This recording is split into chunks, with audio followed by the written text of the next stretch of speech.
Hey, good afternoon.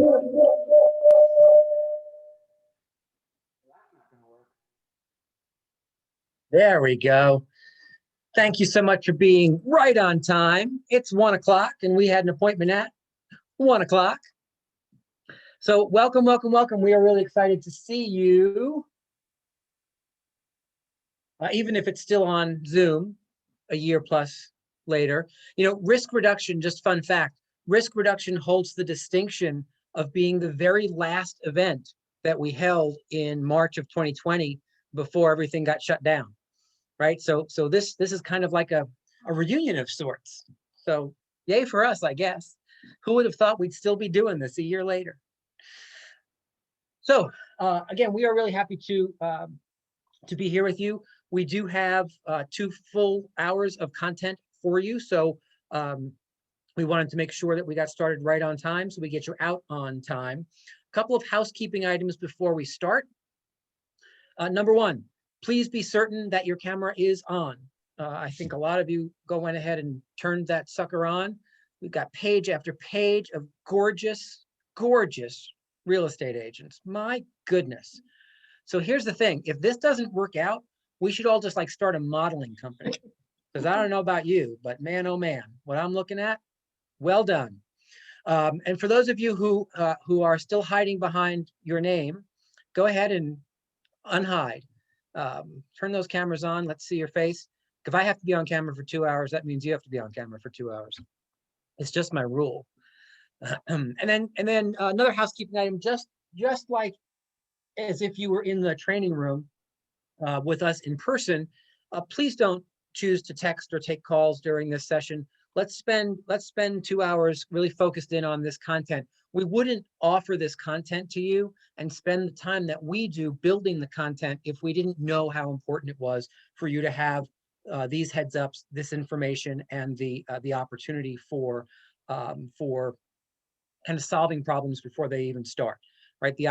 This is a an important session simply because it's built from issues that you give to us over the course of the previous 12 months. So these are real things that have real application in your business. And if you hear about them today, well, if they start to pop up in your business, bam, you already have the answer. So we're giving you some shortcuts. And the last housekeeping item is this. If your name is not spelled clearly on your Zoom box that says your first name and your last name, please go ahead and change that, right? You should have an opportunity to click on, if you're in your little box in the upper right-hand corner, there's normally 3 dots, and one of those options is rename. Please make sure you have your first name and your last name. We can't give you credit for being here if you're in as iPhone 7 or if you're in as, you know, computer room laptop or something like that, right? So we will have some folks going ahead and taking attendance shortly. So get that changed if you would, so that we know that you were here and give you proper credit. So here's the fun thing. It's not just going to be me and Debbie, and we'll introduce Debbie in just half a second. Me and Debbie, who are going to be pushing us through this session today. You're going to have your role as well. And so what we've done for you to just kind of keep you focused and keep you as participatory as possible is we do have a couple of polls that we will push out, so questions to answer, and then we'll review some of that information by literally just going and reviewing those polls and seeing what your answers were. So for those of you who have never done a poll on Zoom before, what I want to do is give you your first one as sort of a test. Okay, so you should now have a poll on your screen. So go ahead and answer that question if you would. It's all about how excited you are to attend this event. I don't see a poll on my screen. I see you and I see the gallery.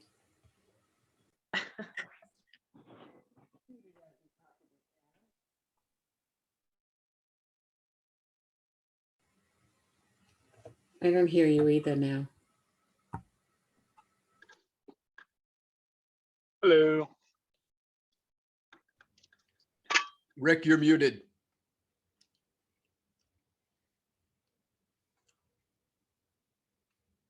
Rick, we can't hear you.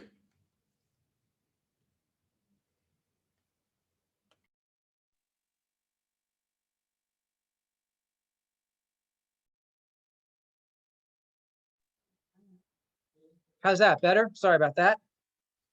All right. Hopefully you were hearing me before the poll, right? Were you hearing me before the poll? All right. So we've got 160 of you, 161 of the almost 200 of you that are 88% taking care of the poll. So once we get to about 90% of polling, we're going to shut that down. So another just minute or two, or maybe 20 seconds. Where's the poll, Rick? I don't see it.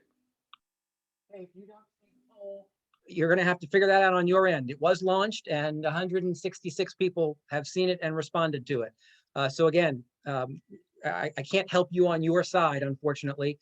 So you're going to have to figure that out when we get that next poll.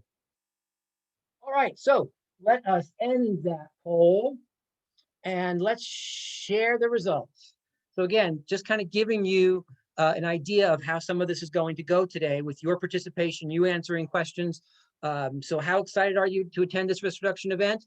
The majority of you said all of the above and then some, which is so exciting to me. So thank you for lying flat out to my face. It is much appreciated. So let's move forward. So that is how our polling will go. All righty. So that you didn't think you had to listen to me the entire time, because God, that would not be exciting, I don't think. I'm excited to tell you that that we'll be handling this today, both Debbie and I. And so for those of you who do not know, my business partner for nearly 20 years, holy crap, 20 years. How did that happen? And of course, as she's known in our market centers, the queen of command, Mrs. Debbie Orr. Hello, Debbie. Hello to everybody. And as we tell you every year, this is one of our absolute favorite events to hold. We enjoy putting it together, and we certainly enjoy delivering it to all of you. And this year, it's going to be somewhat the same. So many of you who have been here before are going to say, yeah, I've heard that. And there's a reason you get to hear it again. And it's going to be somewhat different. Because in our current environment, so many of the out of the ordinary situations that have required pivoting and creativity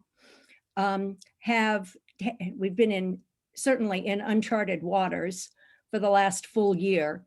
And even in that environment, you all have found a way to sell a crazy amount of properties. So we applaud you, thank you, and want to help you do even better in the next 12 months. And some of that even better is helping you find ways to make the business less stressful. And I mean, yes, even now, no matter what the environment, make it even less stressful and more effective for you. There are some principles that serve as our foundation of practice. And realtors have the Magna Carta, which is the code of ethics, which lays the ground rules for us to treat each other fairly. And fairness and best practices are going to be themes that you're going to hear repeated over and over again. And then what I like to call the Constitution for Keller Williams agents. And I'm assuming you guys are seeing this in the right direction. I see it backwards, but is it going in the right direction? Yes, it is. The Y4C2TES, which in this last year, Keller Williams adapted to move it forward with the times. And between those two things, if you have a question about how you're practicing, I find if you go back to those two documents, you've got the answer. And we're going to help you just in very practical ways and with words and systems that help you not have at least half of the drama that has a tendency of presenting itself in the business world. Yeah, awesome, awesome. So thank you for that. And so we're going to cover 5 main areas today. Debbie, what are those 5 areas? Okie dokie. The 5 main areas are etiquette, and I like to call that ethicate. And yet, no, I don't have a lisp. Is when we practice ethically and with etiquette, kindness, professionalism, and just politeness, we avoid a whole lot of trouble. So etiquette, documentation, agency, of course, and anybody who's been around knows agency is kind of my bag, rentals, and the mystery version, hot topics, whatever has been special this last year, the hot topics of 2020 to 2021. There you go. That's the marketed version of miscellaneous, I think, right? All righty. And so how are we going to cover these? How are we going to cover these? We're going to cover them through the perspective of best practices, basically. And it means just that. How can you accomplish what you need to accomplish with a level of efficiency and effectiveness, and not tripping over the irrelevancies of emotion and somebody's crazy opinion that's not based in fact. And we'll have some polls for you and some quizzes to answer some questions, and just check yourself on how familiar you are with some of these best practices, and then some experiences that we'll share back and forth. Yeah. And what I would add to that is come at this with an open mind, right? We may be pushing some things out to you today where your initial reaction is, you know what, I don't do it that way, and the way I do it is just fine. And that may well be true. And yet there may also be ways to look at things slightly differently for a level of efficiency or effectiveness, or to close some of the gaps that you may inadvertently be opening in terms of exposure and liability without even realizing you're opening those gaps. So there's a reason that these things are on our list to address with you today, and we encourage you to kind of look at that with new eyes and new ears, and see how you can work that into your businesses. So Debbie, where should we start? So we're going to start with etiquette, and with what has been called pathways to professionalism. And there are basically 3 categories here that apply. One is respect for the public. It's so important for us always to be mindful of being fair and candid with the public, so that they understand what's going on in the business. And that includes communication, being timely in our communication, responding promptly when people have inquiries. One of the most frustrating things, and we hear it often, is agents who are trying to reach out to other agents, and the agent takes days to get back to them, if at all. Or, this is one of my pet peeves, their voicemail is full. Please, if you're a full-time realtor, which you all fall into that category, check your voicemail. Make sure you're not frustrating people who are trying to reach you. That's a biggie. Always making sure we're talking to the right person in the transaction, and not communicating with the wrong person. When we talk about agency, we'll go through some of that. So let me ask a question on that one, Debbie, before you move off of it. Mhm. So if the if I'm a listing agent and the buyer's client keeps calling me and asking me questions directly, what's the best practice there? After you tell the buyer's agent to please check in with their agent, call the buyer's agent and let the buyer's agent know there's a gap in the communication process. Because that is not the listing agent's role to communicate with somebody else's client. And it could put you and the seller in a difficult position if in fact all of a sudden there's conversation with someone who's not your client and they start yapping their mouth off about things that they really shouldn't be talking about. Now, again, as the sole representative for the seller in that scenario, you now have a responsibility to go and share all that information with the seller. And so some of you make the decision to have those ex parte conversations, if you will, right, with the client who is not your actual signed client, thinking that it's in your client's best interest to roll things along. I can tell you that most of the time that comes back to backfire on you because of the things that people could or would say to you and your responsibility to report back to your client. So what I would add to that is when I said the environment is shifted and changed and we're all doing things that we haven't been accustomed to or haven't had to do, some of this falls into that category. And what I would say to you again, remembering who you're representing and who you're not representing, get back to the right person and have that communication with the other person's agent. And it goes both ways. If you're a buyer's agent or a seller's agent and the other party, whoever the other party is.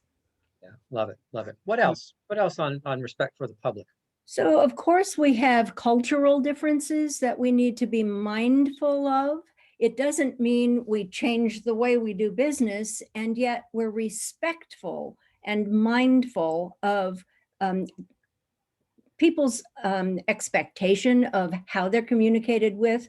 We don't have so much the issue anymore of how close we get to them in a physical proximity, because we don't have that problem.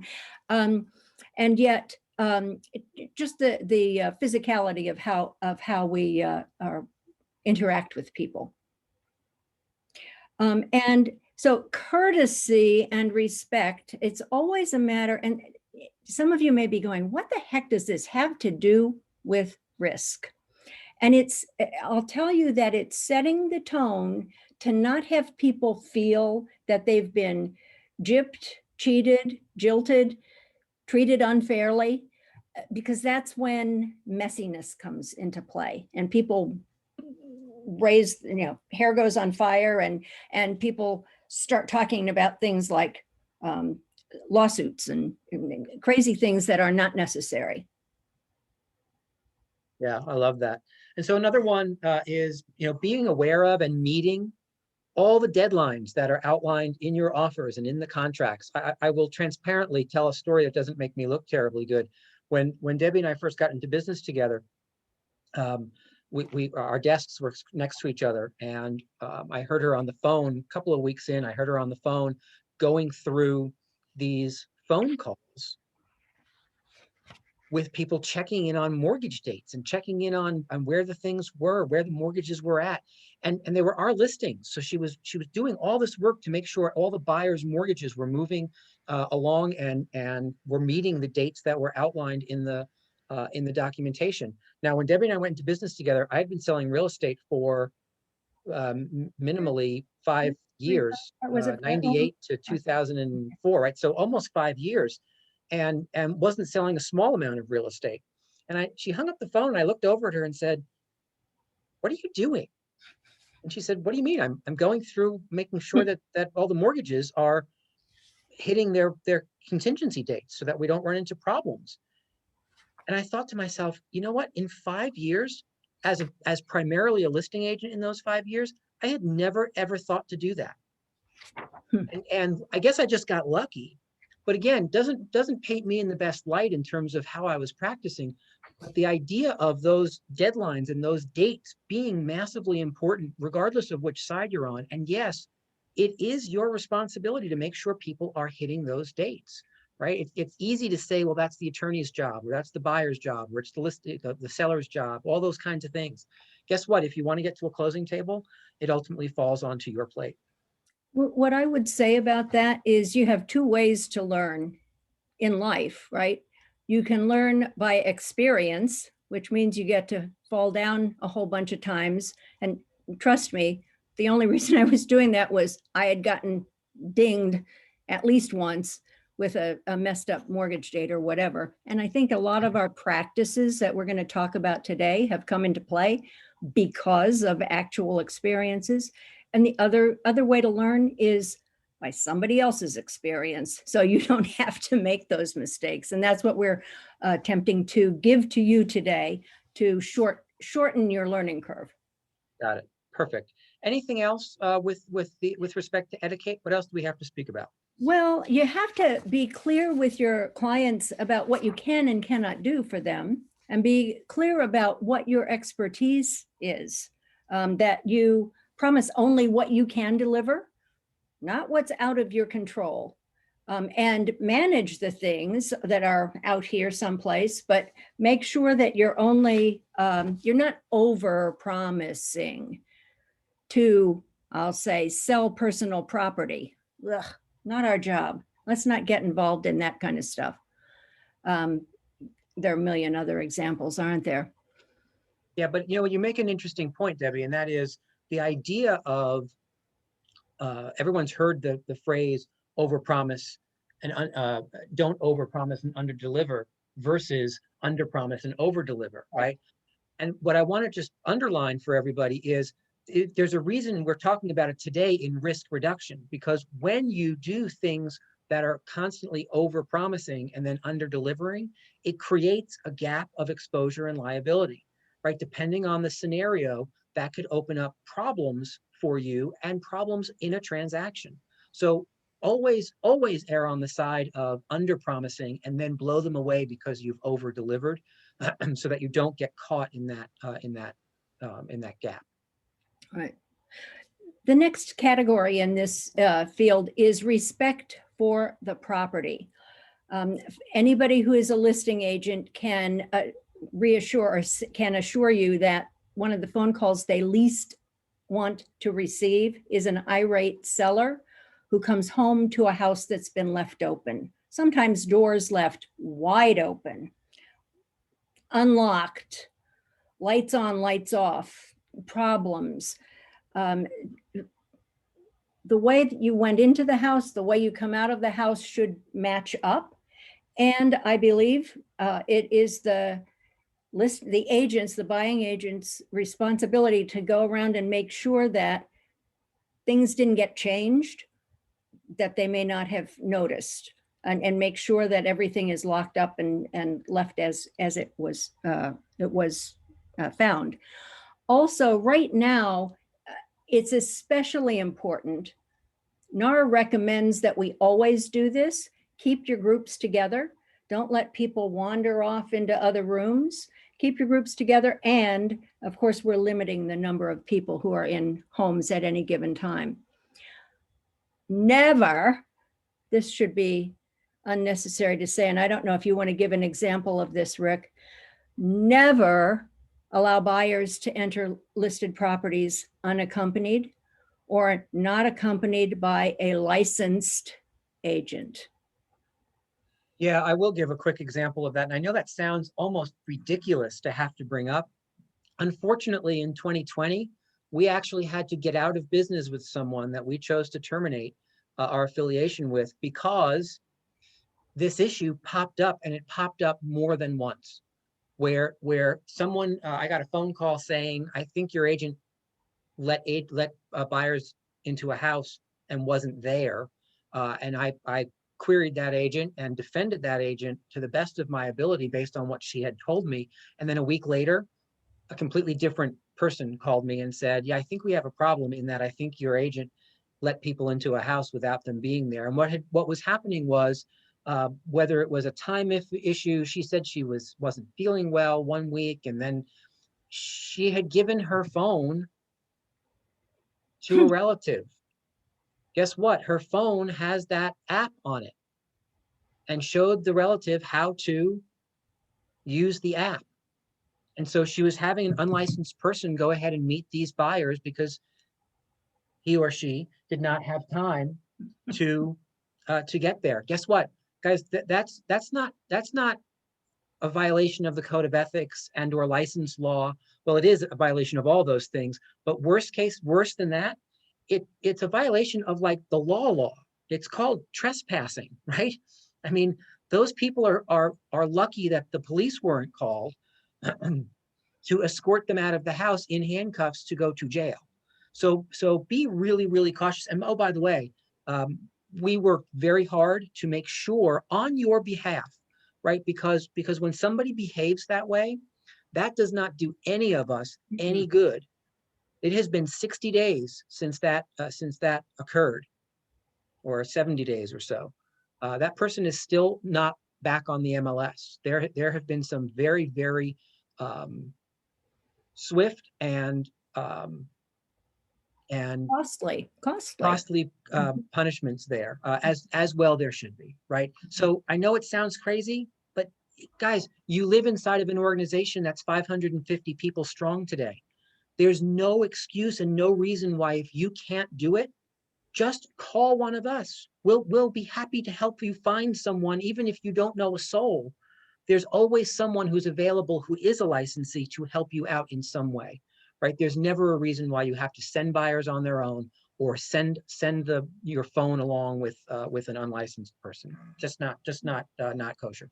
The last one is kind of playing a little bit casually. Always be sure that you have permission to enter a property the time you're going. Just make sure they know you're coming, and they know, even if it's a vacant house, don't just assume you can go in and do whatever, show it or whatever. Make that appointment. Very important. Yeah, just because someone has given you a key doesn't necessarily mean that they don't want to know when you or someone else might be there, right? So don't make those assumptions. You need to really make sure that it's one of the things that texting is perfect for, right? It's just a quick written confirmation that, hey, you know what? I'm going to stop by the house for this reason this afternoon. Is that okay with you? Because remember, as listing agents, you don't own that house, and you don't have rights to make decisions about what goes on in that house. That is still the seller's opportunity. Right. What else in terms of etiquette? Yeah, so the third category is peers, our fellow agents, and respecting other agents' requests for communication. We go back to communication. That's a big theme as well. The more communication, the less trouble usually. So responding in a timely manner when agents reach out, showing courtesy at all times. There's no reason to yell at another agent. And you should, conversely, you should not feel that you need to take somebody's bad behavior or yelling at you. Expect respect, give respect, and all these transactions can go on so much more smoothly. Can I give you the way I handle those things? Yeah. When people are elevated in terms of emotion, when I'm on the receiving end of that, and sometimes it happens, the thing that I say, and I say it to agents, I say it to clients, I say it to peers, I say it to anybody who's on the other side of this when they're elevated in terms of emotion. I say, you know what, I am so sorry. You sound really emotional, angry, but whatever that emotion that's coming across around this issue. Certainly, we can best handle it when we are both much calmer. So why don't we do this? Let's terminate this call, take an hour, and then reconnect so that we can have a more civil conversation and get us to a solution instead of being all caught up in emotion. Talk to you in an hour. Love you. Thanks. Bye. One of the market of the moment situations that this applies to especially is multiple offers. If you are the listing agent, you have one set of issues that you need to manage very carefully. And if you're the buyer's agent, you have another set of issues that you need to manage very carefully. The better, the more complete the communication both ways, the less there's going to be animosity and irritation and all that hair on fire stuff that sometimes happens. Doesn't need to happen. Got it. Got it. Got it. And so anything else in terms of respect for peers? So I think we were at the bottom of that. Following all the rules, we need to make sure we're following all of the rules in the multiple listing service. So tracking whatever is requested of for showings, et cetera, and knowing your MLS rules. Yeah, and again, we've been dealing with a lot of kind of bad behavior on the other side on that, right? With people being reluctant to report things as under agreement as they need to within 24 hours. Don't accept that. And please don't fall on the side of it where you feel like you, for whatever reason, are not going to report things under agreement. Again, 24 hours is the status change rule. That's a change from last year when that rule was 48 hours. So do make certain that that 24-hour rule is being adhered to. Just because you may be experiencing things happening to you doesn't all of a sudden give you carte blanche to now behave that way back. Again, you set the standard. Allow the industry to follow your lead so that when it happens to you, you can stand on solid ground and either make that, if the agent will not respond, make that phone call or outreach to the broker to see if they can assist, or go directly to the MLS with the signed document, and the MLS will push that out and hopefully get that changed. Right. Right. So 24 hours. Yeah. I think we're ready for another poll. We're going to talk about documents. Indeed. So that's kind of the etiquette portion. We just wanted to bring that out to you and kind of run through those things. A lot of you, that's just a simple reminder. Let's just be certain that we are again setting the standard and not running behind a standard. So pivoting to required documentation. And by the way, I meant to mention this earlier. If you have any questions as it pertains to the content that we're in, please do pop that in the chat or raise your little blue Zoom hand. We may not be able to get to every single question, which is why I like the chat box, because if we don't get to your question, we will absolutely answer that at the end offline so that you get your answer. Again, we have limited time. We've built in time for questions, but if there's 79 of them, we may have to kind of pare that down a little bit. So do feel free to ask questions. So required documentation. You should have all now received twice the revised required documents list that was sent to everyone a couple of weeks ago. This was updated for a couple of reasons. A, to make sure that the launch of our KW Concierge services had some fluidity with what we were already accepting on the Market Center level, as well as to add a couple of documents that we felt were crazy important based on the times that we currently live and practice in. So let's do this. I mentioned KW Concierge Services, and for those of you who weren't able to practice the polling last time or struggled, here is your second opportunity to practice a poll. So let me open that poll for you and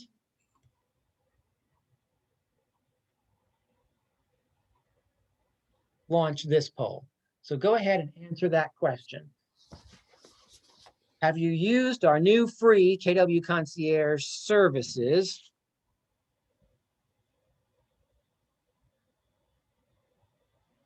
You can answer more than one in this one, by the way.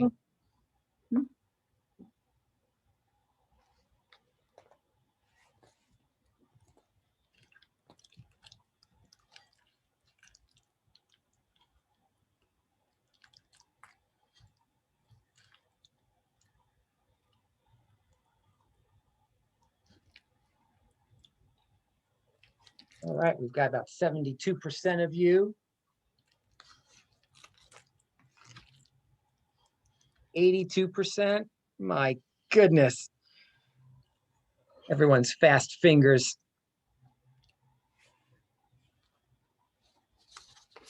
Keep going. Keep going.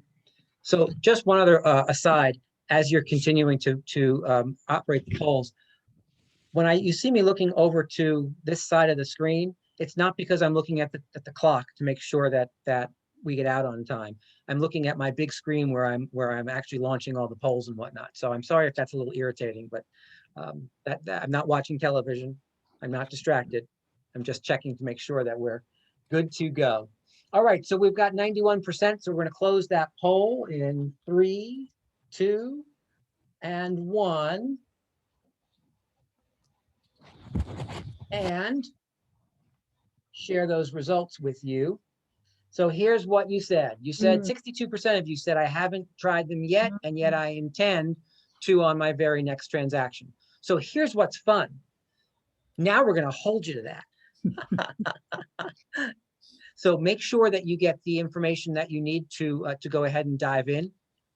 If you have no idea what KW Concierge services are, read your emails more frequently. That would be my first thought.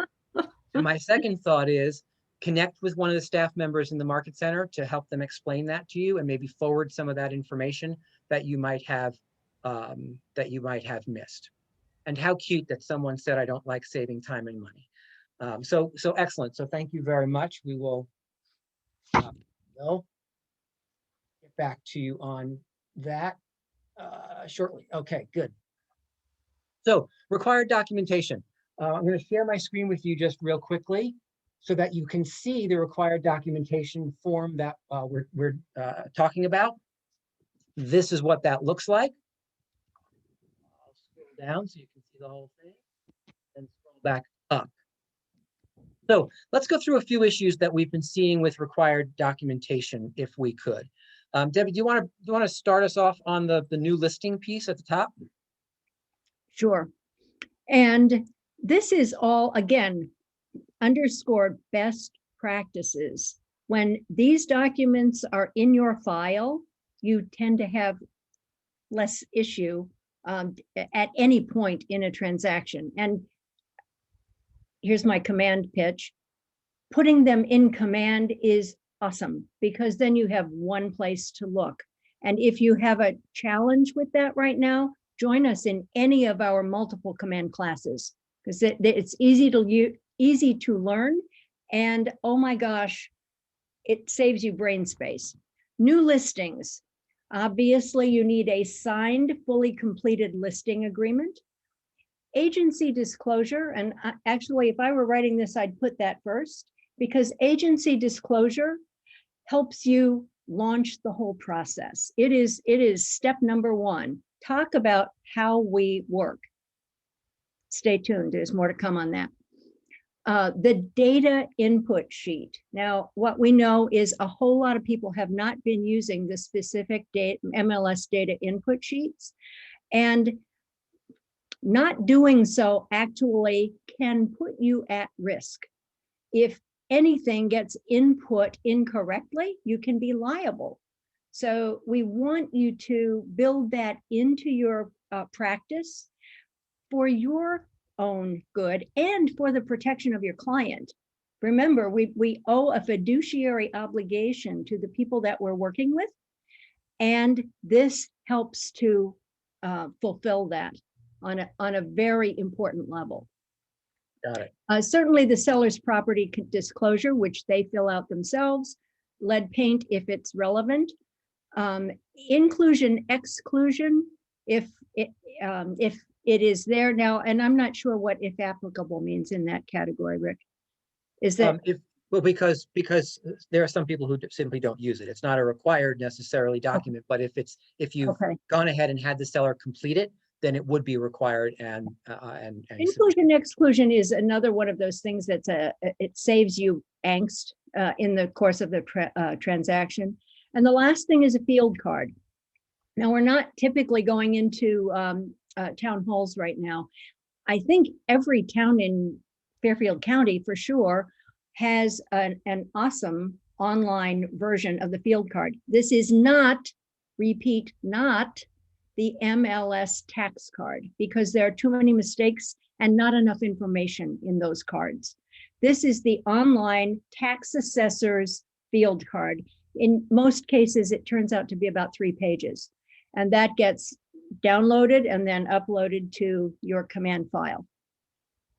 Yeah, so just be clear that again, we ask you to get these documents for a reason. Someone said to me recently, what a pain to have to go to town hall. And I said, well, you know, that's to me, that's just part of being a listing agent. If you don't want to do it, you can certainly hire someone to go and handle that stuff for you. But the idea of listing a property and making sure you have the best information and the most current information really requires you to go to the source, which is the municipality. The MLS tax cards are far too frequently incorrect or not updated, not revised with current information. So I'll tell you, I ran into one this last year that didn't have the right seller from 10 years ago. No joke. It was like, what? How can did I pull the right record? So don't use that. Yeah, indeed. So we just wanted to kind of outline for you what that new listing documentation looks like. A number of you have given us feedback saying, you know, one of the reasons I wouldn't use the KW Concierge services is because when I submit my documents to the MCAs, they don't ask me for data input sheets, and now you're asking us for data input sheets for the concierge services. Guys, I'm here to tell you that that inconsistency is no longer, right? So data input sheets are part of the required documents for your new listing, whether you submit it directly to the MCAs or you submit it through our concierge services, simply because we have found too many issues where somebody didn't check the right box in terms of the flooring, and then all of a sudden had the seller signed off on the fact that there was hardwood floor.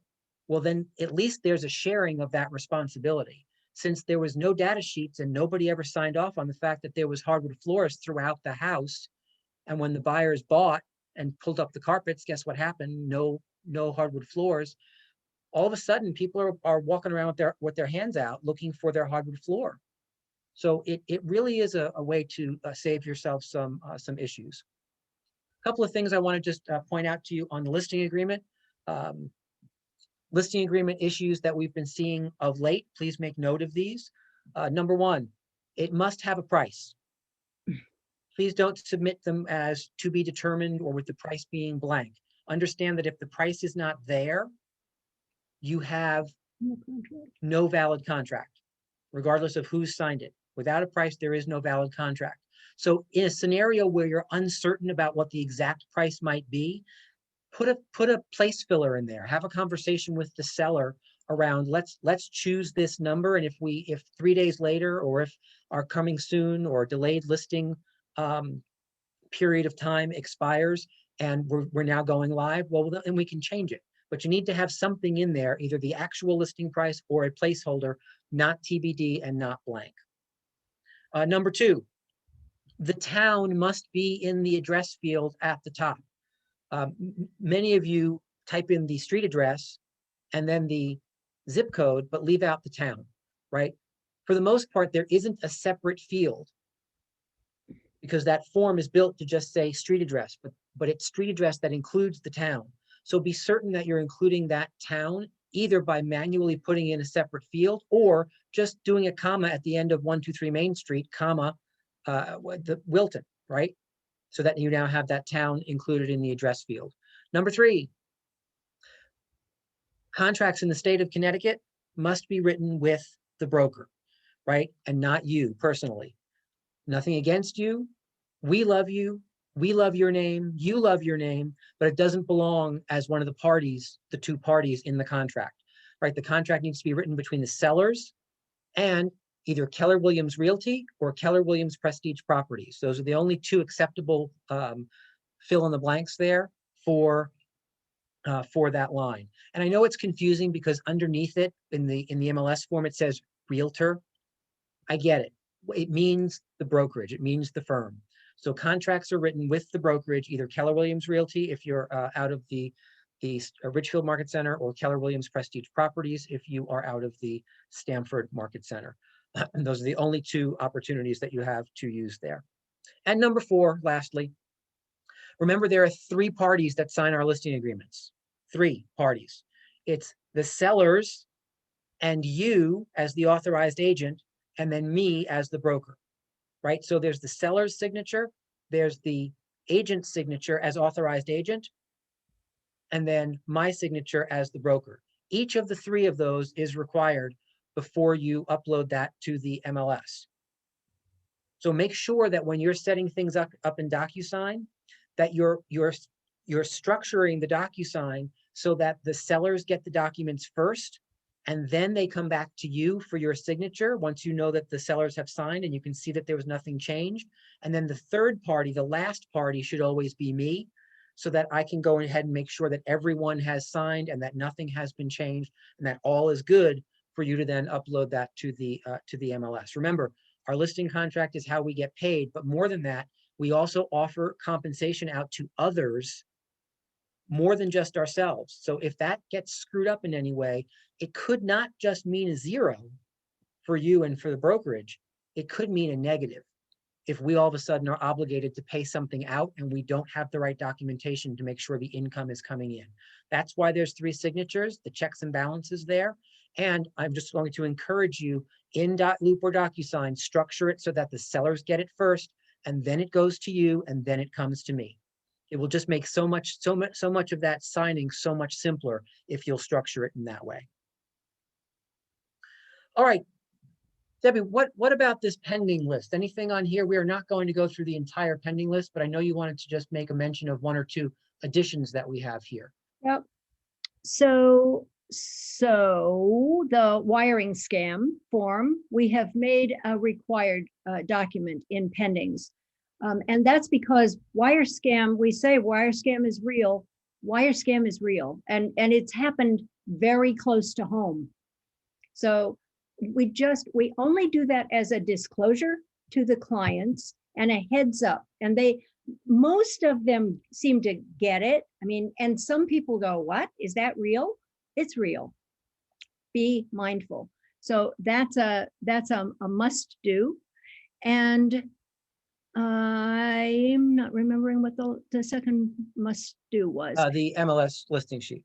Oh, correct. The MLS listing sheet, because imagine this. We've had some listing agents, not in Keller Williams, never in Keller Williams, in other agencies, change the buyer agent commission after the offer has been submitted.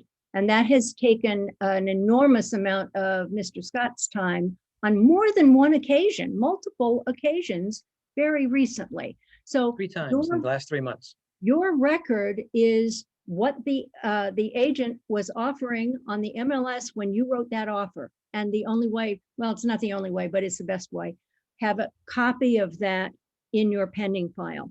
I saw in the chat a comment about some of the other agencies don't use the inclusion exclusion form. When you're representing a buyer, inclusion exclusion is not a required document because you may not have it.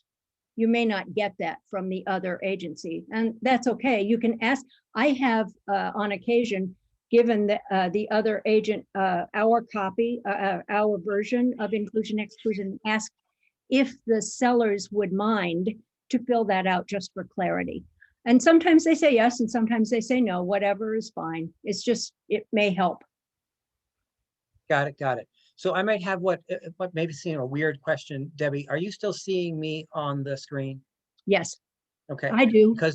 Because my my screen has gone completely Oh black. no, you're live. So I'm not seeing anybody. So I am just going to continue to talk to the Yeah, camera, even though okay. I'm not looking at anyone. I will do my best Peter Jennings for you all.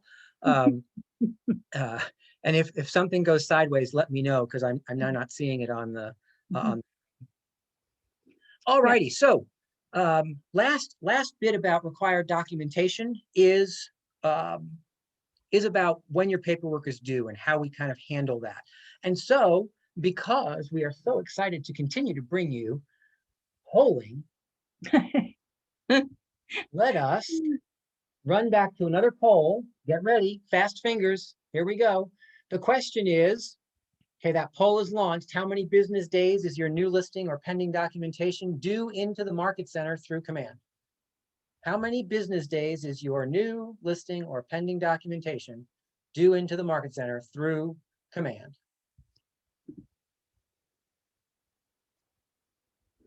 This should be a relatively simple answer.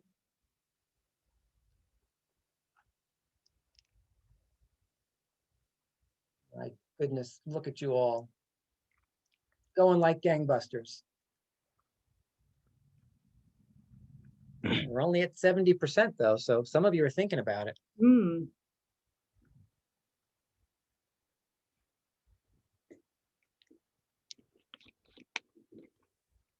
All right, we'll give you another 15 or 20 seconds on this one. Here's the thing. This is one you have to know. Bam, bam, bam. Should be no thinking about this one. It tells me that some of you who don't have your cameras on are actually on the phone doing other work and not actually paying attention and doing the poll. Trust me, you'll regret it. All right, we're almost at 90%. I'm gonna shut this poll down in 5, 4, 3, 2. All right, so clearly most of you, I will share those results. Clearly most of you recognize that you have 3 business days to get your new listing or pending documentation into the Market Center through Command. 3 business days, whether it's a brand new listing or it's a pending, which means you have sold your listing or sold a buyer a property, right? So for those of you who chose to be cute, all 7 of you about, wait, we have to give our paperwork to the Market Center. I love you for that. And for those of you who answered anything other than 3 days, please make a note and highlight it and circle it that is the standard. Right, there's a reason for that standard, and what we wanted to make sure that you understand that's not to be irritating to you. It's to make sure that everything is compliant. It's to protect you, protect the transaction, and protect your commission, right? All of these things are designed to make sure that we bubble wrap around you, your income, and the transaction. So for those of you who are waiting 1 week prior to closing, my goodness, I'm certain the MCAs know who you are. And if they don't, they certainly will, because that is not the right answer, right? That is way too late for for documentation to arrive. Certainly 30 days prior to the closing is better, and 30 days from accepted offer even better yet. And yet the standard is 3 days from accepted offer. So The other thank you so thing much. from a point of context is sometimes, not often, but once in a while, we'll get a call into the office about a transaction. And if that documentation hasn't been submitted, we have no idea what anybody's talking about. That doesn't look Right. good. That's right. Well, and oftentimes we get asked the question, well, you know, what about the scenario where you're not sure how the inspections are going to pan out? Yep. Well, in that scenario, actually, it's 3 days. Or what about the scenario where, you know, it's a short sale, so we're just not exactly sure what's going to happen. So in those scenarios, a really good point, it actually is 3 days. And about the scenarios where I'm concerned that, you know, I'm superstitious about getting paperwork in before the inspections. Guys, I'm sorry. I can recommend a therapist if that's helpful, but it's 3 days, right? So let's make sure that we're hitting or exceeding that standard. Debbie, anything else on required documentation, or are we moving on? I think we're just about ready to move on. All righty. So where are we moving to? We're moving to the most important piece of the whole day, which everyone knows is agency. Here we go.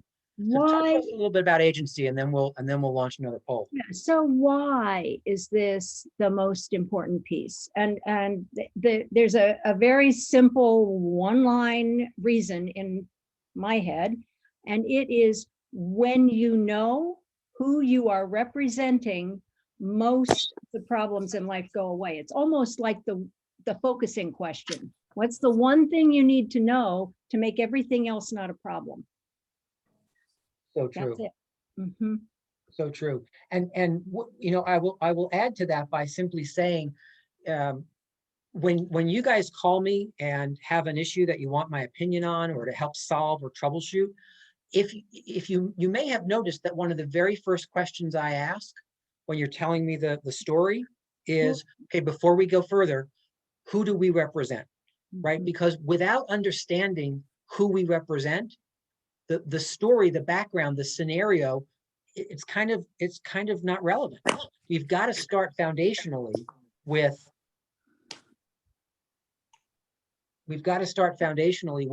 who do we represent? Mhm. Exactamente. Are you ready for your poll? I am. So shall we launch that? Mhm. All righty. So here we're moving into quiz world, right? So here we're going to test your knowledge. And the question is, as we launch this poll, which of these documents create an agency relationship between a client and the brokerage? Which of these documents create an agency relationship between a client and the brokerage? There is only one right answer on that screen. So if you're trying to click multiple buttons, that's not going to work.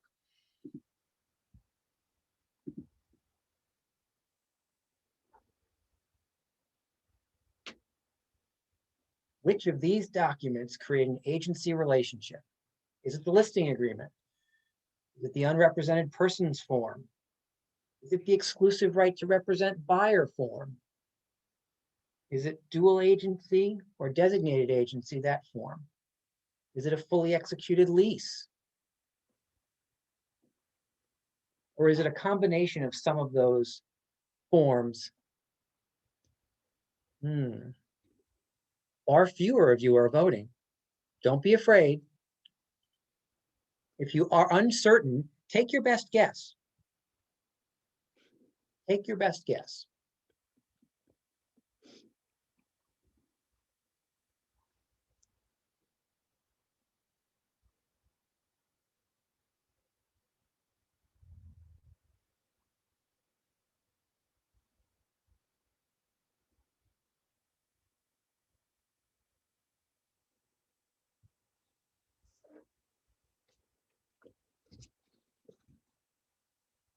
All right, we're not at 90%. Come on, who's Hmm. not voting? Mhm. There we go. All right, so let's stop the poll and go through that.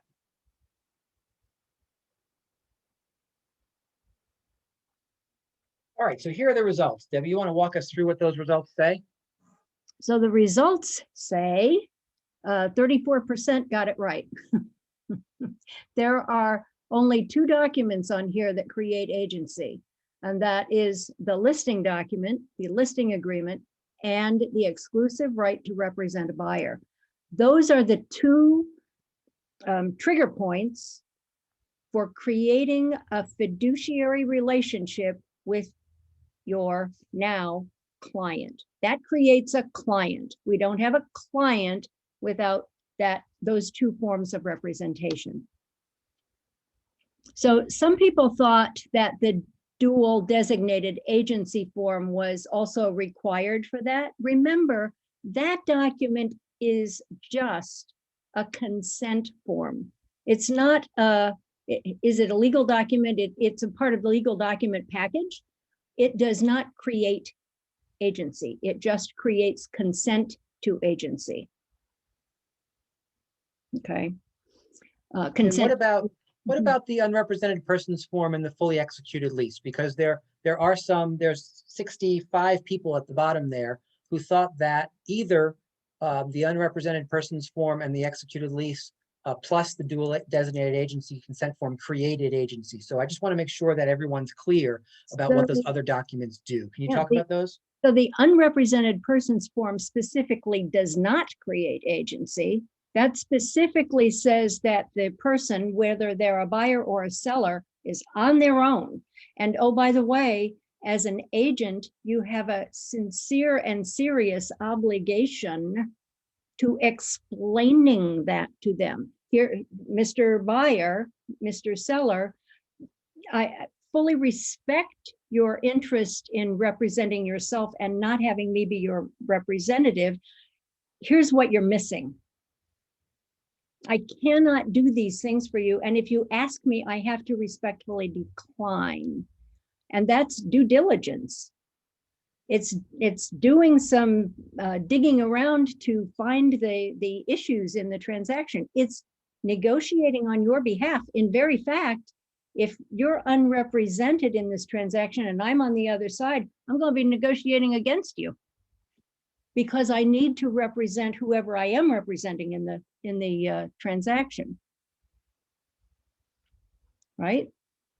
Absolutely. So make those benefits or detriments very clear.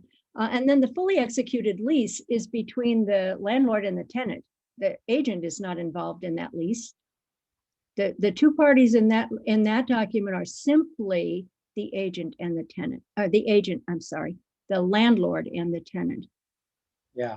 Yeah, so thank you for outlining that. There is a question, however, we're gonna cover dual and designated on its own shortly. However, the question is, if you have someone sign only the dual agency and designated agency disclosure, the consent form, right? Don't you run the risk that a person might assume you're their agent and be in unintended agency? Yeah, don't do that. So, and here's the confusion. So it sounds like that might be somebody who is a New York agent who practices in New York, because we're talking about Connecticut and New York. The document that you do sign is always the agency consent form, basically, and that's all it is. And it's not an ERR if you're a buyer. And it's not an ERS if you're a seller. It's just a disclosure. And so you can make that clear. You just need to make that clear in that document. Here's a question that in New York, if I am representing a buyer, I have that extra document signed as well. Again, it's just for clarity. I don't believe it's a required document in New York practice. And yet clarity is really important, and that just covers the base. Yeah, and so the other thing I would point out is that dual or designated consent form is only signed if you will have executed one of the other agency documents first. Because without an agency document signed, if you don't validly represent the seller with a listing agreement, or you don't validly represent the buyer with a buyer document, there is no discussion about dual or designated. Because you don't actually have an agency relationship. Right. Correct. Alrighty, so, and again, we're going to get to dual and designated a little bit more, do a little deeper dive in just a second. And so, Debbie, talk to us a little bit about getting listing agreements signed. What are we seeing happen there? So seller listing agreements, very important that we have some seller listing agreement signed, no matter how we are representing that seller. And here's one of the cases where it's a market of the moment situation where we're finding ourselves representing more or not representing, but being involved with for sale by owners, people who are not really fully on the market, who we're selling properties to. We need documentation no matter what the situation of the relationship. And Rick likes us to come to him when we're in one of those kind of off-center situations. A regular listing agreement or regular listing arrangement is, everybody has either knows or has the opportunity to learn how to fill those out and get those properly signed and completed in upcoming Ignite. I'll give you a plug on that because that's a great opportunity to refresh your skills in getting that document signed. Where we're running into some situations is somebody who says, well, I'd sell my house if you brought me the right buyer. Well, and okay, that's swell. Who's going to pay you when you bring them the right buyer? So we do have documents for this, and they are situational. So Rick would like to review them before they're used. But you The other need, side of, the other side of no. that, if I could just interject really Mhm. quick, is remember that we now have all of these. We have bulletin boards and we have Yep. email addresses where you're Mhm. sending in new listing information to broadcast to your peers for all this off-market stuff. Guys, if you don't have a signed listing agreement, please make that like Don't in put them up there. big, huge letters, right?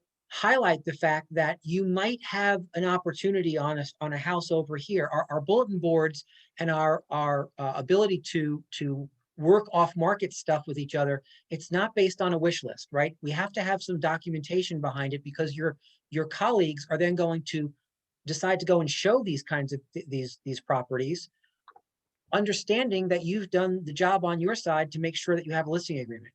So if there's no listing agreement, it really doesn't belong anywhere except in perhaps a blast email saying, hey, I have an opportunity in North Stamford on this street. If anyone has anyone interested in that, call me and we'll see what we can put together, right? It doesn't belong anywhere else that makes it look official if there's no listing agreement. And if it's not a typical plain vanilla MLS document, you always want to advertise to your fellow agents what the buyer agent commission is that you have negotiated with whomever you're representing or however you're representing them. So don't leave that out. Got it. On the other side, we have we call them ERRs, exclusive right to represent, and this is for buyers. And yeah. Hey, Debbie, before you move on, there are a couple of questions in the chat on the Okay, listing yeah. side, and so Mhm. let's answer those real quick. The first is, do we use a one-time showing agreement to show for sale by owners? I don't love the one-time showing agreement thing simply because it limits the obligation to actually pay a commission. I would prefer that if you're showing for sale by owners and the seller has agreed to cover commissions, then just have a conversation with me and we will structure something specific to that arrangement such that you're covered based on what the seller has said. If the seller is not covering the commission and you have a signed buyer agreement, well, then you don't really need any documentation with the seller because you're being paid by the buyer, and that the buyer form already talks about your compensation. An open listing, okay, no. There is no reason, there's never a time that I can wholeheartedly encourage you to use an open listing. If you're struggling in a scenario where you think an open listing makes the best sense, call me. We will talk about the scenario, and I will help you structure either a custom agreement, or we will take the exclusive right and we will pare it down a little bit and make it more specific to what you're looking for. You want more teeth and more certainty around how you're going to get paid. Barbara asks, can you have a conditional listing agreement if bringing a buyer? I'm not 100% sure what that means, but if you have a listing agreement that is only for one particular buyer, if that's what you mean, yes, you can absolutely have that. And that is then a listing agreement, right? That's not no listing agreement. So conditional listing agreements, shorter term, single client, that kind of thing, all of those are great. And if you need some help, I'm happy to help you structure that so that you're protected. And yet it's the non-listing agreement, which I believe opens to be, is what we're really addressing. Mhm. All righty. What else on agency, on the buyer side? So on the buyer side, it may come as a surprise to all of you 200 agents that we are still seeing buyer agents not getting buyer agreements signed at, and this could be a fill in the blank, the first substantial meeting with the client. And how do we translate that? the first time you start talking to them about searching for houses. And what we have found is it's even easier now than it used to be, because it sometimes is that first, what would be a phone conversation, it becomes a Zoom conversation. And in that Zoom conversation, we go through how we work. And notice that I didn't say, you got to sign this document. I didn't say, these are the documents I need you to sign. No, this is how we work. And it becomes even more important, I'm going to say, and I'll tell you, we listen to a whole lot of groups of networking agents throughout Keller Williams across the country. And this just gets reinforced over and over and over again about how important that first substantial meeting is with your buyers. More important than it ever was before. If you think that rushing out to show a house that just came on the market 15 minutes ago is the best way to represent your buyers, think again, because it is not. Rushing in this market is your enemy. Take your time, especially up front. Up front, take your time. You should have, we always say, I'd rather ask you 500 questions now than show you 500 houses. Ask the questions, and maybe it's only 50, but it's probably 50 questions.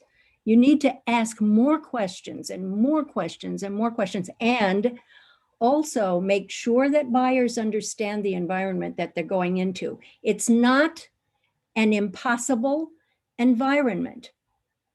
Houses sell to buyers.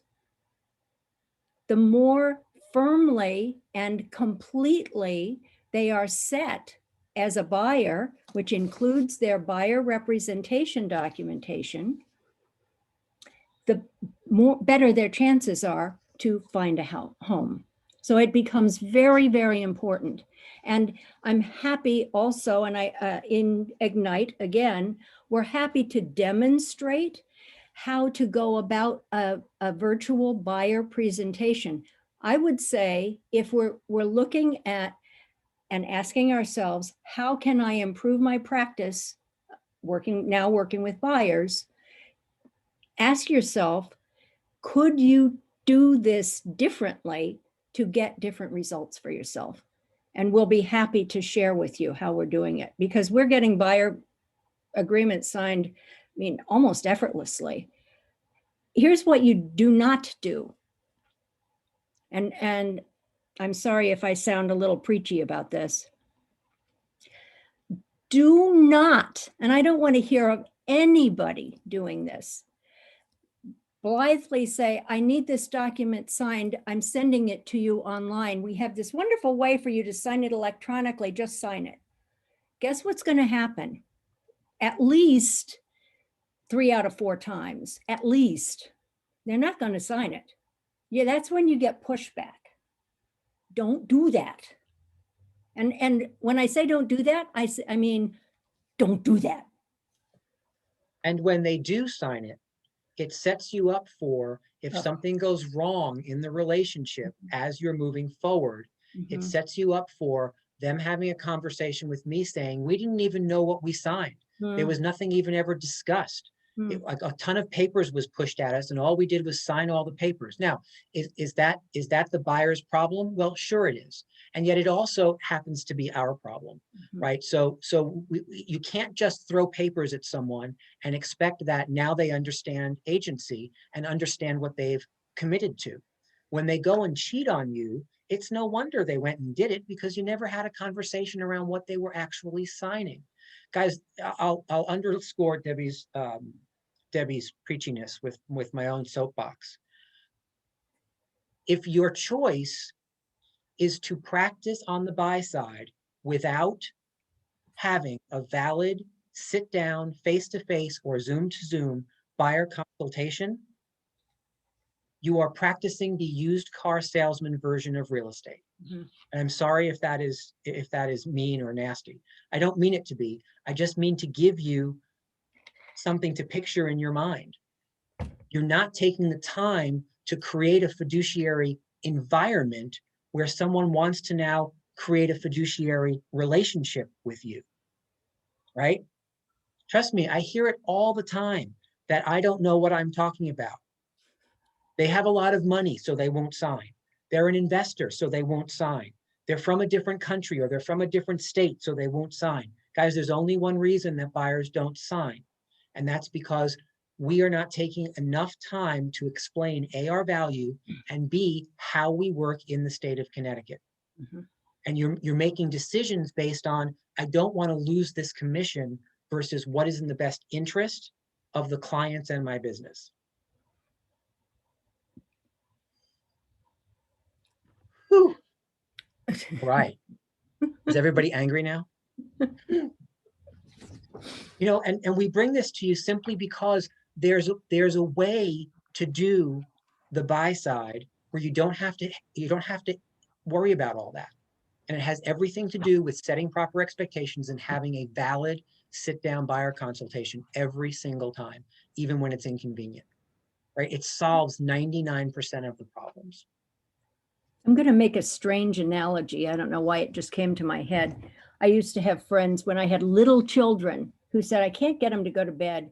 They never want to go to bed. They're up at 11 o'clock at night. And I was like, whoa, no way in my house. Well, bedtime took time.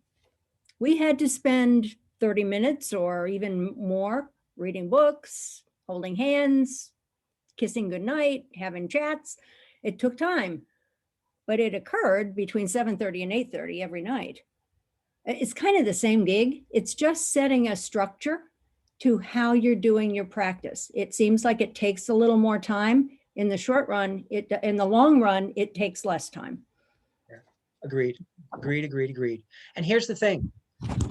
We're all guilty of it at one point in our career or not, right? Totally. What my thought for you today is listen to the things that we're talking with you about and choose to make a change. Choose to move to a best practice instead of a more convenient practice, right? Sometimes best practices are less convenient than convenient practices, and yet they solve problems that may be showing up in your business over and over again, right? So just make that choice today, right? Don't feel judged about it.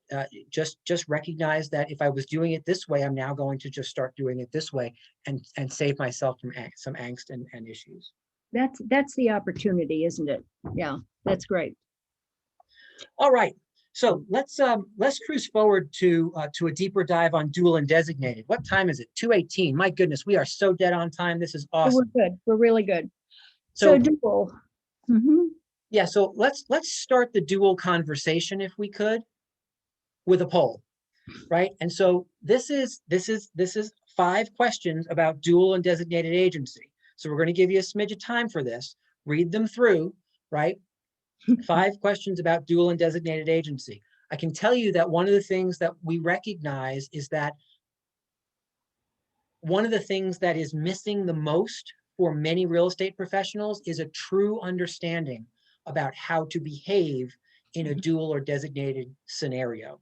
And so sometimes we just kind of wing it. So this year, instead of just talking through the form with you, we want to make sure that we do a slightly deeper dive so that you walk away from here with a better understanding and some clarity in your head around how you're to behave in those scenarios and when those scenarios show up.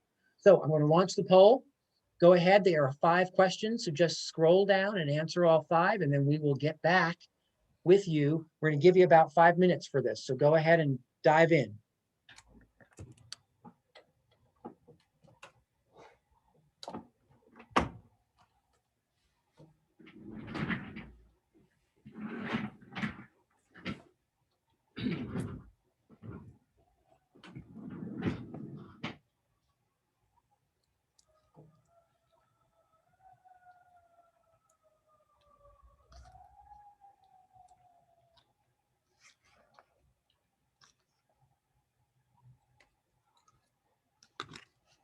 So there seems to be nothing going on with the poll. Are you all seeing it? I'm frozen. My. Yes, I am. Frozen. We see And we're it. still reading it. My guess is you probably won't get them until we finish all 5 questions. Yeah, it's a moment to read. Ah, got it. Okay. Okay, perfect. I just wanted to make sure that you all had it. Thank you for that. But now I lost it. I'm totally frozen on question 2.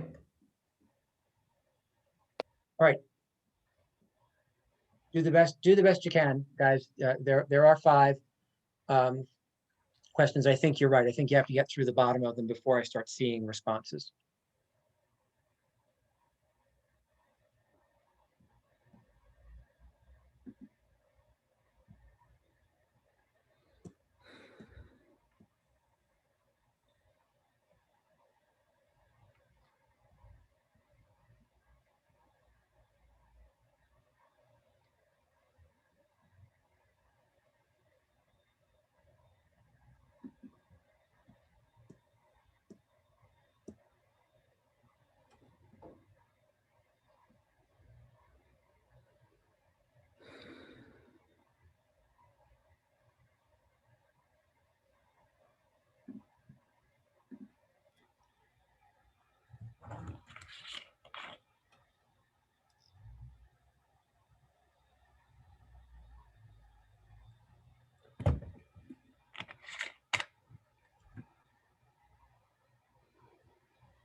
This one's probably a little bit harder.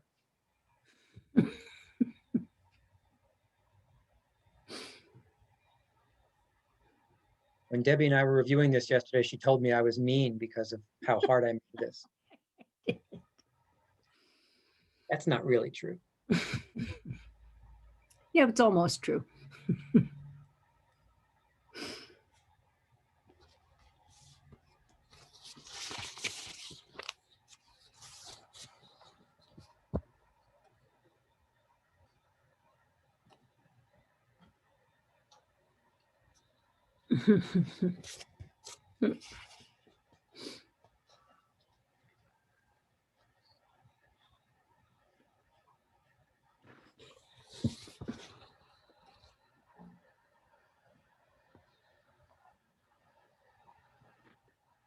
So Debbie, while they're finishing that, once this poll is over, we have about 7 minutes to kind of review these answers Mhm. for our deep dive on dual designated, 10 minutes for hot topics, and then Okay. 20 for that last topic so that we can get the poll launched and reviewed.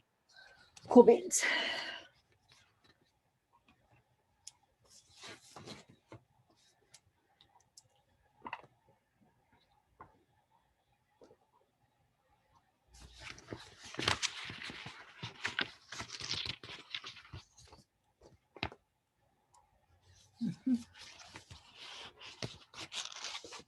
Okay, we are getting close.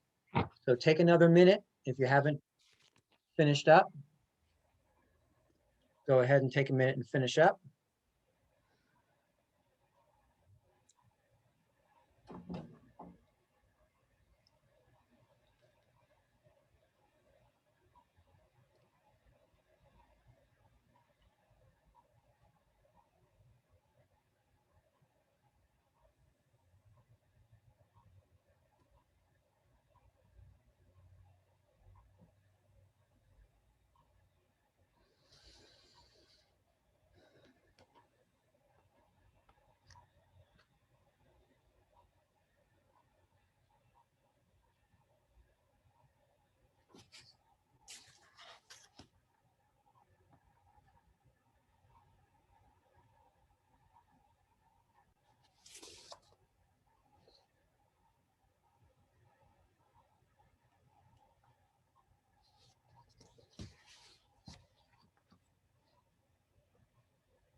Okay, we're gonna shut this down in 5, 4, 3,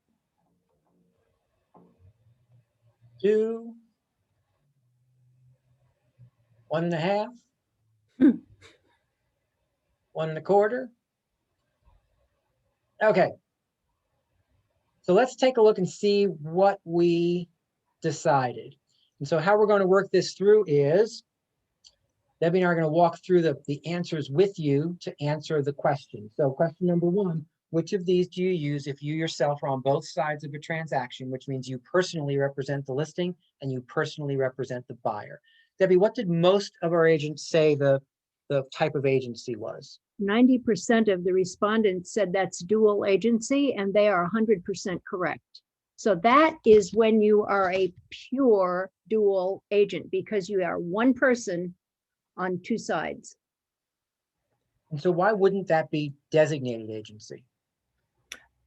Because when you are in that dual agency role, and if you read that consent form, and please do read that consent form, we're not going to do it today, read through it and bring us questions. If you read through that consent form, it says, I do not owe full fiduciary responsibilities to either client. You cannot be the fiduciary of two people in one transaction. Cannot. It's legally not possible. So you become more of a functionary in a dual agency situation. You treat everybody fairly. You cannot advise. If they ask you, should I pay more? Should I accept less?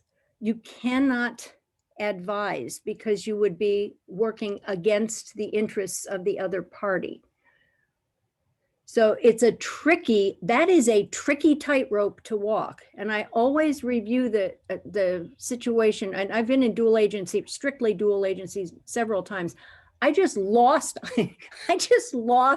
a dual agency representation offer, truly, to another agent who brought an offer in on one of my listings. I was the only one making those decisions, or helping the seller make those decisions, and I didn't get the dual agency. And another friend who wanted me to advise her in the worst way, and I explained up front that I could not, and she got it, and she's in the middle of the transaction said, I hate this, and yet she got the house. So for the 18 folks that thought designated or neither was the answer, please take note of the conversation that we're having, because it's really important that you understand that when you solely are on both sides, it is dual agency, nothing else. right. And so that brings us to question number 2. If you represent a client on one side of the transaction and another KW agent who's inside of our brokerages represents the client on the other side of the transaction, which form of agency should you use? And what were the answers here? So there we had not quite as many people who got it right. That one is designated agency, and almost 3/4 of the people got that correct. 20% think it's dual agency. So theoretically, it could be either. We recommend, and I don't know if we require it. We don't recommend, we We require. require it. We require that if there are two agents in a transaction, you use designated. It just makes it easier, makes it better. It makes it more natural, is what I would say. It's just natural to represent the client that you have been representing, right? So if you're alone, it's dual. If there's another agent involved, it's designated, period. Right? That's in our brokerages, that's how dual designated works. And we do it that way because, as Debbie just said, designated agency, when you're on one side and there's another agent from the office on another side, most of you, before we made that switch to require designated agency, anyway. were behaving as if it was designated agency anyway. So we made that change many years ago just to reflect how you were behaving naturally anyway. So again, for those of you who answered dual or neither, do note that that is the path forward when it's you and somebody else. Number 3, under dual agency, which of the following is false? Which of the following is false?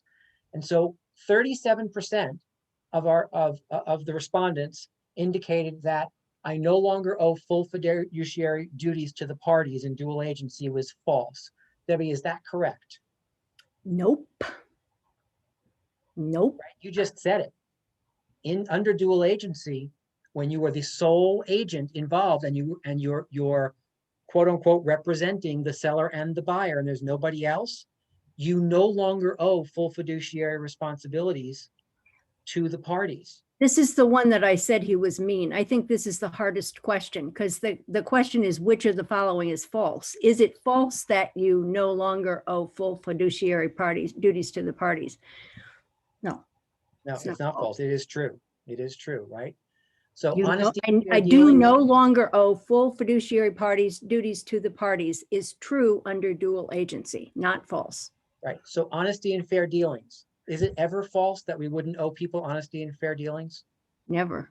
No, Always, in all cases, honest and fair. I mean, 100%, 150%.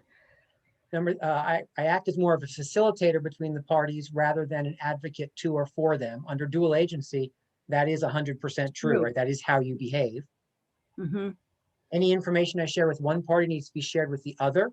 Under true dual agency, that also is a true statement, Right.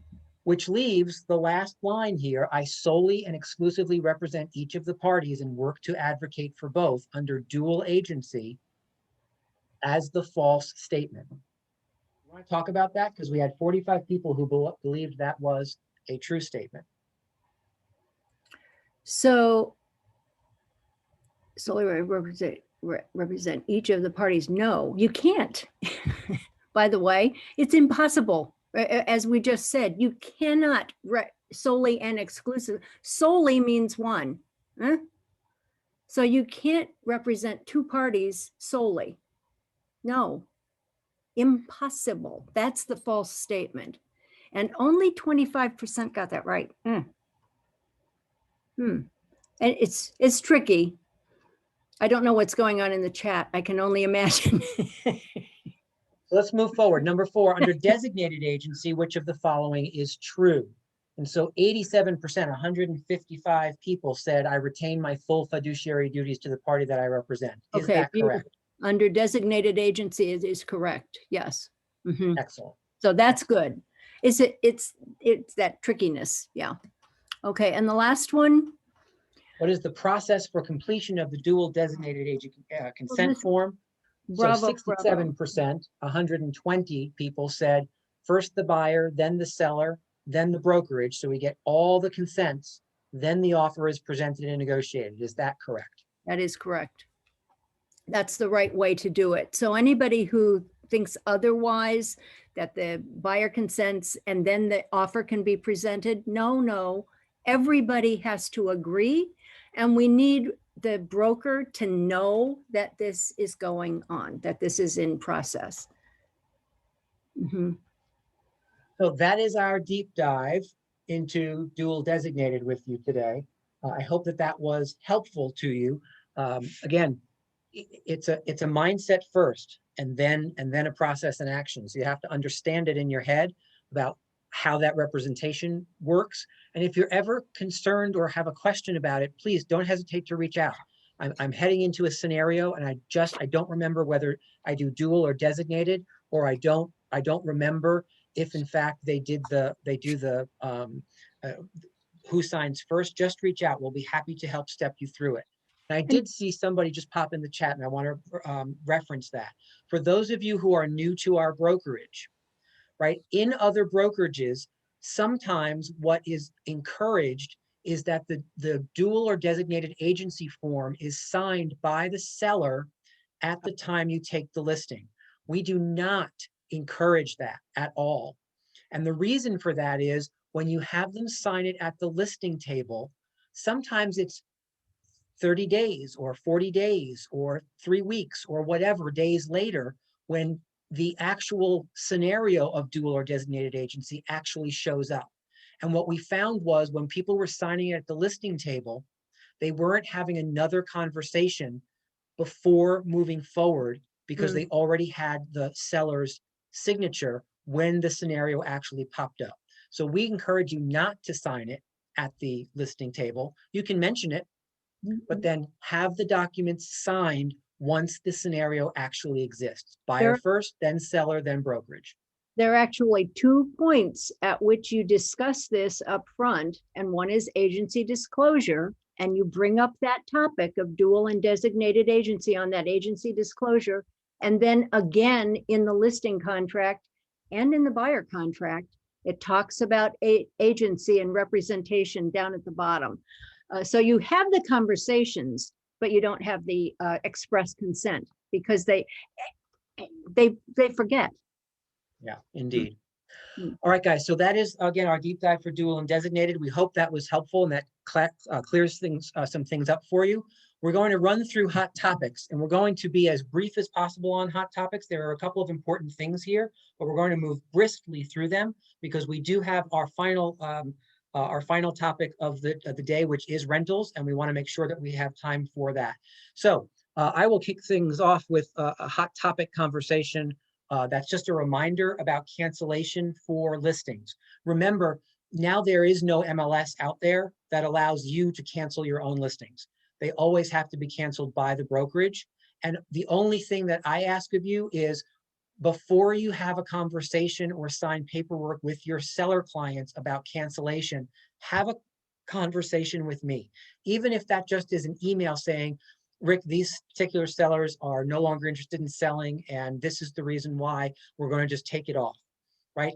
The reason I ask you to do that first is I can sometimes have a conversation back with you that says, maybe the simpler thing is to just withdraw it. If they're not selling anymore, just withdraw it. We maintain the contract through the expiration date, and it saves you the angst of sometimes your clients tell you that they're not really interested in selling and cancel, and 3 days later it shows up with another brokerage, right? And so that's why I asked that we have a conversation first and then go ahead and cancel.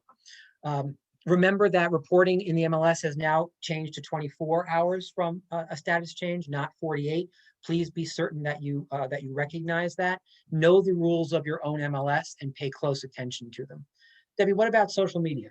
Social media, we have talked with you several times about not overdoing it on social media, not taking strong stands on the three fatal topics of politics, especially, and religion and sex, and anything else that is a strong personal opinion. Why? Not because we don't want you to have strong beliefs and strongly held opinions, but because you're a business person. And as a business person, it's to your advantage to appeal to the broadest possible audience. And you wouldn't want to do anything inadvertently that would alienate somebody who could be one of your clients. And I'll tell you, today it's so doggone easy to do that. You don't even have to say something with a strong opinion. Just avoid any of those topics for sure. And one of the things that has come up, I mean, we're not in a presidential election this year, praise the Lord, and yet we are in a funky market, and we all have opinions and reactions to the market. On that topic as well, be mindful of how you sound in social media. Do you sound desperate? Do you sound hopeless? Do you sound helpless? Or do you have a message that reflects the market to help people make good decisions in the market? There's a big difference. There's a really big difference. One is whining and making things look like there's no solution. And the other is helping people make a good decision. Somebody said in a call today, the consumer wants us and they need us to be in charge and to drive positive reaction and positive results in a caring way. We're not doing it because we need income. We're doing it because there's an opportunity for the buying and selling public to take advantage of the situation. So I hope everybody hears the nuance in that.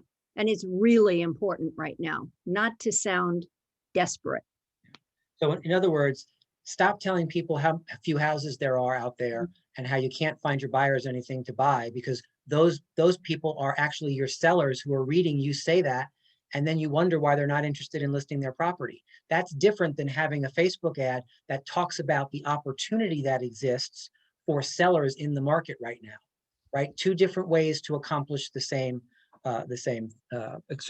two different ways to express yourself, one that accomplishes what you may be looking for, one that actually backfires against you.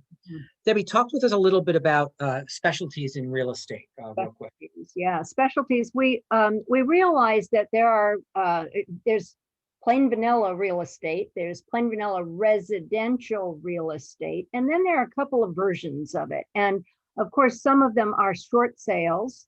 We haven't had as many short sales recently because the market has bounced up and it's fallen away. However, they're still out there. They are still out there. There's a possibility that the forbearance situation may stir up some of this again because of the way it has been handled. That hasn't come to the surface yet, and yet we're mindful of it and looking for its possibility. Those are specialties. You cannot behave with that type of a transaction the same way you would with a plain vanilla transaction, an equity transaction. So if you find yourself, and there's a question that you get to ask, and everyone still should be asking, oh, by the way, approximately how much do you still owe on your mortgage? And make sure that people are not underwater. And even in this, whatever it is, market, ask that question. It's a system. It should be a question that's always asked. Commercial is another specialty. I am a residential agent. And oh, by the way, commercial sales and big commercial leases have stuff in them that I don't know how to do. And could I find out? Yes. Is it enough of a business for me that it makes sense for me to devote a lot of time learning it? No. What is the solution? We have a lot of agents, boys and girls. 500 what? What do we have? 550? 552 agents. Somebody, there are several somebodies, and they have raised their hands, knows how to do a commercial transaction properly.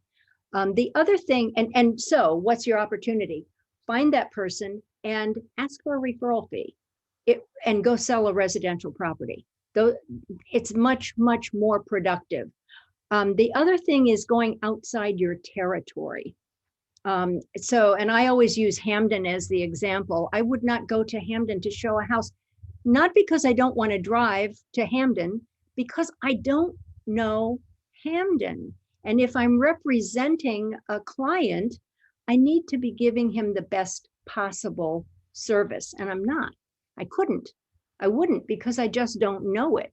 And when I said that, Rick said, we actually have agents who live in Hamden, or who service Hamden now. So we have a broad opportunity to find the right agent within the organization who can handle that for a referral fee for you. And then I think Rick wants to talk about some other states. Good grief. Yeah, so just lastly, recognize that you are only allowed to do practice real estate in a state that you are licensed in. And so again, we don't have to spend a ton of time on that. Just underline that if you're not licensed in New York, we have agents who are licensed in New York that can help you. If you're not licensed in Massachusetts, we have agents who are licensed in Massachusetts that can help you. If you're not licensed in Rhode Island, we have agents who are licensed in Rhode Island that can help you, right? Utilize the power of our size to recognize that if you're not licensed someplace, somebody else in the market center is. And if you don't know who, reach out, ask me, ask your team leader, ask the MCAs, ask your agent services folks. They'll help you connect with somebody. You can't do anything across a state line if you're not licensed there. So Debbie, here's what I'd like to do. I'd love to move to our last topic. I know we have two more hot topics that we need to talk about, but from a time perspective, I want to jump to rentals as our last poll to allow everyone to kind of run through these questions so we can go through them, and then we'll end with agreements of compensation and insurance and wrap this up on time for you. Good. So guys, here's what I want to be certain. Oh yes, Margie, I'm sorry, I forgot that you are licensed in Florida. So we have Margie who's licensed in Florida as well. Wow. And so here is your last poll on rentals. There's 10 questions. We'll give you a few minutes to get through those. Go. Have fun.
Okay, so that is the 5-minute mark. We're going to give you just a few more minutes because a few more seconds to finalize.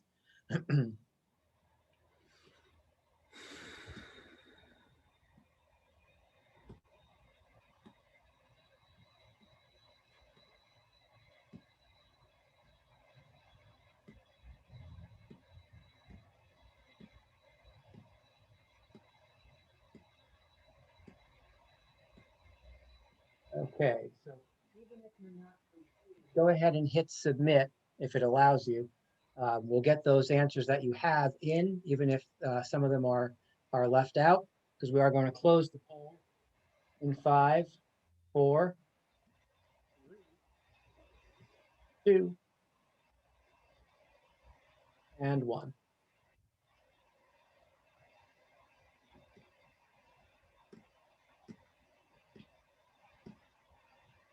Okay, so let's go through these. We're gonna kind of shoot through these.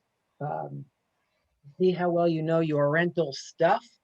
So question number 1, do landlords have a legal obligation to provide a reason for a denial of a tenant? 54% of you said yes, and 46% of you said no. Debbie, what's the actual answer here? The answer is no. No legal Requirement. obligation to provide a reason. They choose one person or they choose another. They do not have to explain. Yes, that's really helpful to know, especially if you're representing the tenant and you're pounding your chest saying, they have to tell me why. No, they don't. Don't. They don't. And if you represent the landlord, no reason is necessary. It is just as relevant for you to make a phone call and say, hey, Debbie, it's Rick. I just wanted to say thank you so much for the offer. The landlord has chosen to move in a different direction. Thanks so much. Bye. Right? Yep. Number 2, do clients have a right to make bad decisions and choose a path that would potentially expose them to liability? 84% of you said yes, and 16% of you said no. Debbie, what's the answer? So people have been in this class before. The answer is yes. Everybody has a right to make a bad decision. As long as it's not going to impact your license, their bad decision should not impact your license. You can let them go. Let them go. Do your thing. Sometimes they just decide to make decisions that we wish they wouldn't. Number 3, what is considered an acceptable credit score? So 78% said it depends on the landlord. Are those 78% right? They are. So Good for job. those of you who said something different, here's the point that we're looking to make here. You don't get to have an opinion when you represent a landlord about what an acceptable credit score is. Even if you're asked, gee, what's an acceptable credit score? You know, great question. Depends.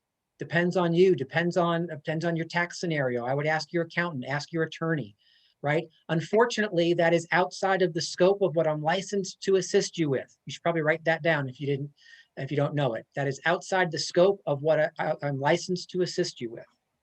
Mhm. Number 4, a landlord runs a credit on a 39-year-old applicant who receives income via Section 8. The credit score is below the minimum standard set by the landlord. The landlord, 84% of you said, can deny the applicant based on insufficient credit. Debbie, what do you think of that answer? Correct. That is correct. Aha, Mhm. lovely, right? Just because they receive Section 8 doesn't mean that they are immune to or accepted from credit scores or other financial criteria. They need to have Right. the money to pay the electric bill, we always say, right? Yeah. Absolutely. Mhm. Question 5, as the listing agent on a rental property, you should supply, you are the listing agent on a rental property and you supply a version of a lease to be used in a transaction. You should, 87% say, Suggest that the landlord have the lease reviewed by their attorney to ensure it covers all items important to them. Correctivo. yeah, that's exactly right. Good That's solution. exactly right, Mhm. right? Always have that conversation that says, look, we're providing you with this. However, you need to have your legal counsel review it because we are not your legal counsel. Even though we're providing it, we don't provide legal counsel to you. So if it's important to you, have it looked at by your attorney. Number 6, a landlord suggests that he or she would like to meet with a prospective tenant prior to accepting them. You should, 60% said counsel the landlord that this action may expose him to some potential liability, and then assist in setting up the meeting. What do you think about that one, Deb? That's correct. Yeah, go ahead. Let them know the downside and don't prohibit it. Let them go ahead. Do whatever they would like to do. Exactly right, right? Because there's nothing illegal about a landlord meeting a tenant, right? Mhm. 26% of you, 43 of you said that that's discriminatory. That is not discriminatory. It could get the landlord in trouble Right. if they choose to make a decision differently than they were going to after they see somebody, and that can be proven. And If- yet the act of meeting a tenant in and of itself is not discriminatory. So be careful about that one. It's your opportunity to review fair housing and remind them that they don't want to put themselves in that position. So it gives them- Absolutely. Mhm. Number 7, which of the following is true with regards to pet security? So 42% said that pet security is best handled as a simple increase in the monthly rent. What do you think of that answer? I like that. That's the best way to do it. Yep. And pet security, almost the same number said it was completely legal. It is completely illegal by boys and girls. Pet security. You Right. can't do it on top of 2 months of security. Yeah, and so that's a little bit of a concern because following right next to that 42%, 39% of you Mhm. thought that you could add pet security on top of 2 months of regular security. No. Guys, you can't do that. 2 months is the max, period. End of story. The landlord cannot hold more than 2 months security. So the reason that we have pet security in quotations is that there really is no such thing as pet security. If the landlord wants to address pets, they raise the rent by $50 a month or $100 a month or whatever. Non-refundable, just an increase in rent. That's the way you have pet security show up. Mhm. Number 8, when a tenant client is not the chosen applicant or is denied a rental unit, most times you should, and 93% say what? Relax. Sometimes the tenant just didn't get the unit, and that's just it. Yeah. What are we not, Debbie? What's the point there? What are we not? We are not the discrimination police. And I think people get it. I think we've gotten that message across. That's Yeah, good. Awesome. Awesome. Number 9, if a couple is renting a unit and only one of them is over 62, then 80% say only 1 month of security is allowed to be collected. What are your thoughts on that? Correct. Yep, it only takes one person over 62. It's a 1 month security. In that case, can they have pet security? Well, they can certainly raise the rent. Right, but Debbie's point is, if you have someone over 62 and there's 1 month security that the law says is the max, you can't add a second month of security on for the pet because that person is over 62, which means 1 month is now the legal limit of what can be asked for. Even And oh, though by they're the not way- married? It doesn't matter if they're married. Marriage has nothing to do with that. It's about tenants in the non-related parties, unmarried persons. It's Whoever- tenants in the unit. Accepted as a tenant. Yeah. Mhm. Number 10, last one, are service animals or emotional support animals considered pets in Connecticut? 46% of you said just flat out no. What are your And thoughts, 40 Debbie? 46% of you are right, and all the rest of you are wrong. So there you go. They're not considered pets, right? Not considered pets. I always get asked, how, what do we have to do around that? My advice to you is this. Advise the landlord that this is still a tricky gray area. Find another reason to deny if that's what you're looking to do is deny. Find another reason, right? Don't make it about the service animal or the emotional support animal, and don't get wrapped up into the certificate and the this and the that. Work forward from the perspective of they're not pets. So If an association, if a homeowners association has a requirement, you just have to address that requirement, but that's situational. And that, indeed, yeah, and that's the landlord's requirement to do that. Let the landlord take care of that. so it is 2:59. We have 2 last things to run by you.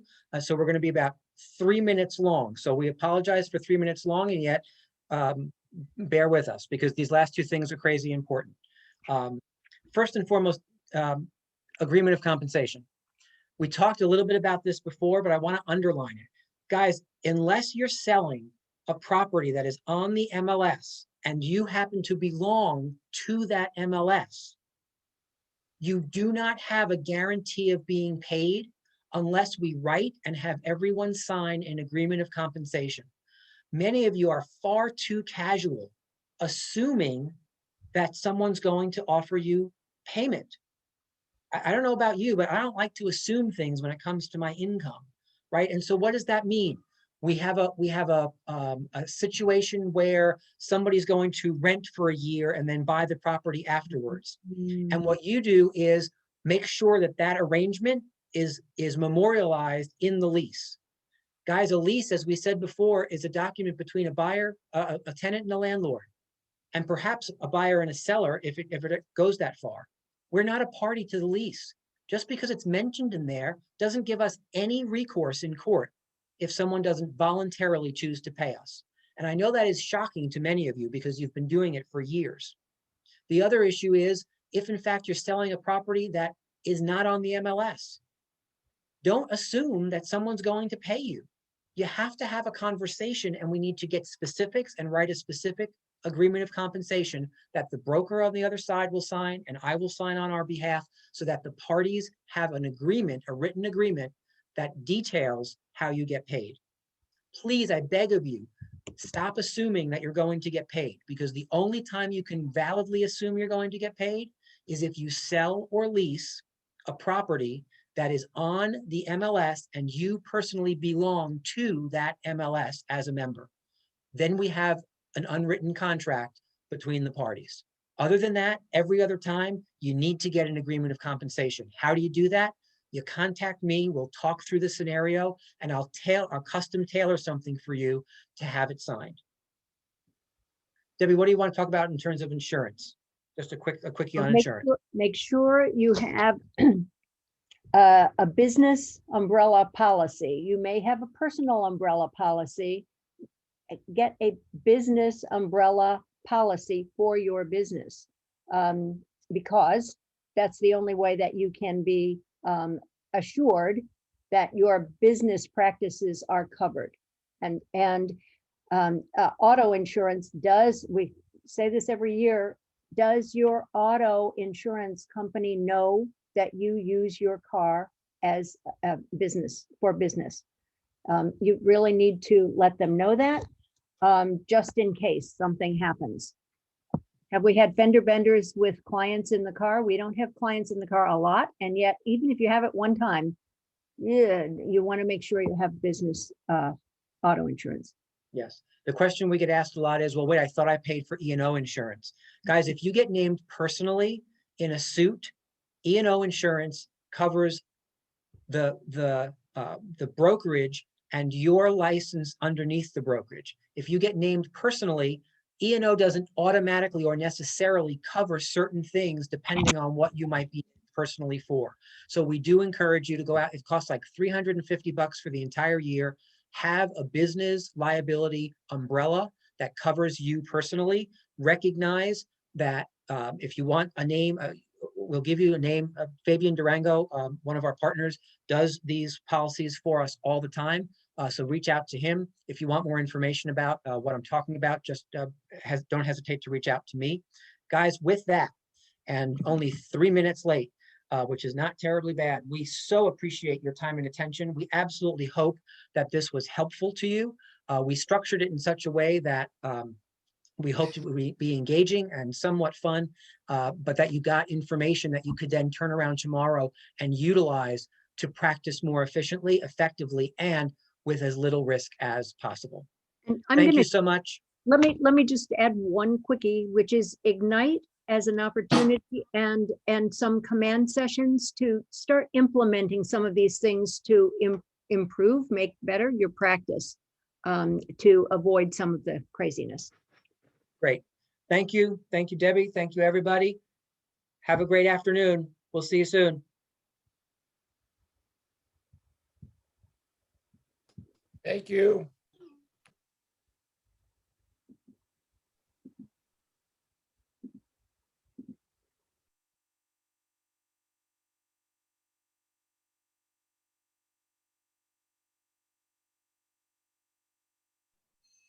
Thank you so much, Rick.